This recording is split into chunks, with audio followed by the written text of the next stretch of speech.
Salam, selamat pagi, Tuhan Yesus memberkati. Hari ini kita akan membahas satu topik, hanya melalui Yesus Kristus orang diselamatkan. Nah, banyak ayat-ayat Alkitab mengatakan oleh Tuhan Yesus kita diselamatkan. Kita melihat dalam Injil Yohanes 3 ayat 16, Injil Yohanes 3 ayat 66, Roma 10 ayat 9, Roma 6 ayat 33, Kisah Para Rasul 4 ayat 12. Kita bisa melihat juga dalam Yohanes 6 ayat 40, Yohanes 6 ayat 47, Yohanes 11 ayat 25 sampai 26. Kita bisa melihat Yohanes 12 ayat 44 sampai 46, Yohanes 20 ayat 31, Yesaya 45 ayat 22. Itu yang mengatakan hanya melalui Yesus Kristus kita diselamatkan. Kedua, percaya kepada Kristus, percaya kepada Tuhan Yesus Kristus supaya diselamatkan.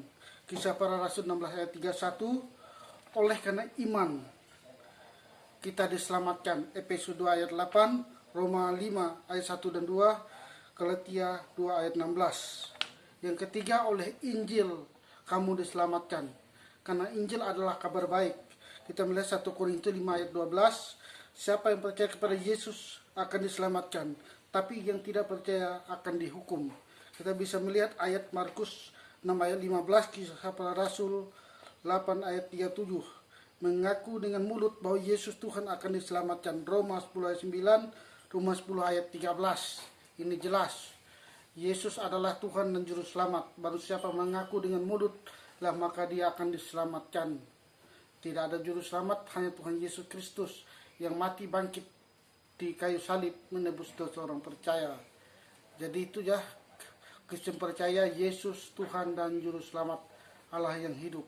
Ayat-ayat yang saya baca tadi ada kurang lebih 25 ayat. Silakan dibuka bahwa kekristenan percaya Yesus Tuhan dan Juru Selamat, Allah yang hidup, Allah yang menjadi manusia. Itu. Nah, kalau kita melihat tidak ada jalan keselamatan di luar Yesus, bahwa Yesus adalah Tuhan dan Juru Selamat umat manusia, hidup, bangkit, dan mati untuk menebus dosa saya dan saudara. Di kitab Injil Matius pasal 14 ayat 1 dan 2, di rumah Bapakku banyak tempat tinggal. Dia menyediakan tempat saya dan saudara. Terima kasih, Tuhan berkati.